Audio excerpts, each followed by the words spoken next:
Happy women's day. আমার তরফ থেকে সকল বন্ধুদেরকে জানাই অনেক অনেক শুভেচ্ছা আর ভালোবাসা।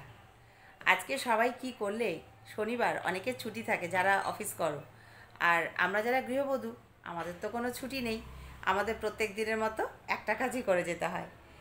তো দেখো বন্ধুরা, আজকে যে আমাদের যে বিশ্ব নারী দিবস মানে পালিত হচ্ছে এই দিবসটা, তো আমার মনে হয় কোনো একটা দিক দিয়ে এই যে আমরা বলি না যে স্বাধীন আর নারী স্বাধীনতা, যে আমরা কত কথা বলি, আচ্ছা সত্যি আমরা কি স্বাধীন বলো তো? আমরা কিন্তু এখনও সেইভাবে স্বাধীন হইনি। হয়েছে কি বলো? প্রত্যেকটা জায়গাতেই কিন্তু আমরা আমাদের একটা গণ্ডি দিয়ে দেওয়া হয়।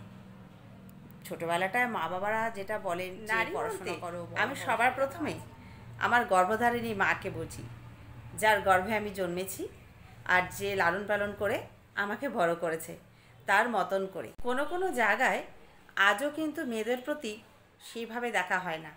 অনেক গ্রামেগঞ্জে ছোট্ট বয়সে বিয়ে দিয়ে দেওয়া, তাদের পেট ভরে খেতে না দেওয়া, এমনকি মায়ের গর্ভেই তাদেরকে হত্যা করা, এইভাবে অত্যাচার করে কিন্তু মেয়েদের আজও শেষ করে দেওয়া হচ্ছে। আমরা যতই শিক্ষিত হই না কেন, আমাদের কি সেই জায়গাটা আজও এসেছে? আমরা কিন্তু বলতে পারবো না। দেখো, একটা ছেলে যখন অফিস থেকে রাত্রি 12টা 12:30টায় বাড়ি ফিরছে, তখন কিন্তু কেউ বলতে আসে না যে সে কোথা থেকে ফিরছে।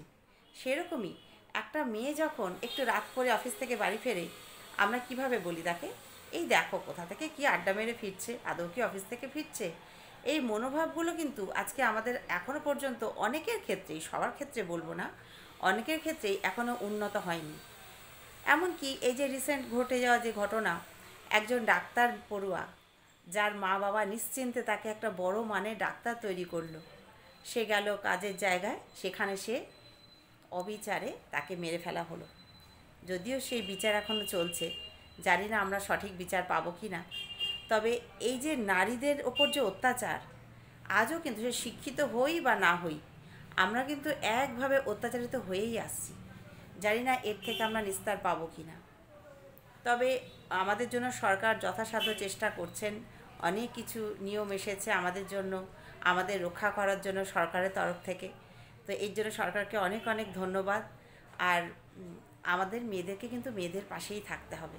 আজকের দিনে দাঁড়িয়ে মেয়েরা কি পারে না, প্লেন চালাচ্ছে, বিভিন্ন বড় বড় মানের সেক্টরে তারা কাজ করছে, বাবা মাকে সামলাচ্ছে। কত পরিবারে একটা মাত্র মেয়ে, সে চাকরি করে বাবা মাকে রোজগার করে এনে খাওয়াচ্ছে। কারণ এখনকার দিনের মা বাবাদের মধ্যে সেই ধারণাটাই চলে গেছে যে মেয়ে, তাকে ছেলের মতন করেই তৈরি করা হচ্ছে। একটা ছেলে বলতে আলাদা কিছু নয়, আমার কাছে ছেলেও একটা মানুষ, মেয়েও একটা মানুষ, দুজনেই সমান ভালোবাসা। শুধুমাত্র আমাদের কিছু কিছু ক্ষেত্রে আমাদের শারীরিক পরিবর্তন আলাদা, কিন্তু গঠন আলাদা, শারীরিক গঠন আলাদা, কিন্তু একটা ছেলেও যেমন মানুষ, একটা মেয়েও তেমন মানুষ, দুজনে সমান চলেছি। আর আমাদের এই মেয়েরাই যে পড়াশোনা শিখে স্বনির্ভর হচ্ছি, দাঁড়াচ্ছি, এর জন্য তো অনেক পুরুষদের অবদান আছেই। ঈশ্বরচন্দ্র বিদ্যাসাগর, রামমোহন, এদের জন্য এরা এসেছিলেন, এসব মনীষীরা আমাদের পাশে না থাকলে সত্যি আজকে আমাদের নারীদের এই জায়গাটা আমরা দেখতে পেতাম না। ওনারা লড়াই করে আমাদের সেই জায়গাটা কিন্তু করে দিয়ে গেছে, তাই না?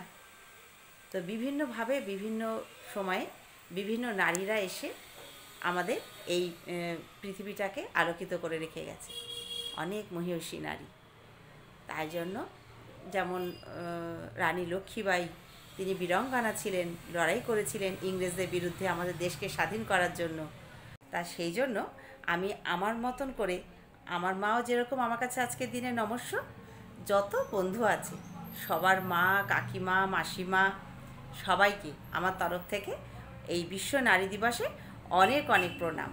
তোমরা সবাই খুব ভালো থাকবে।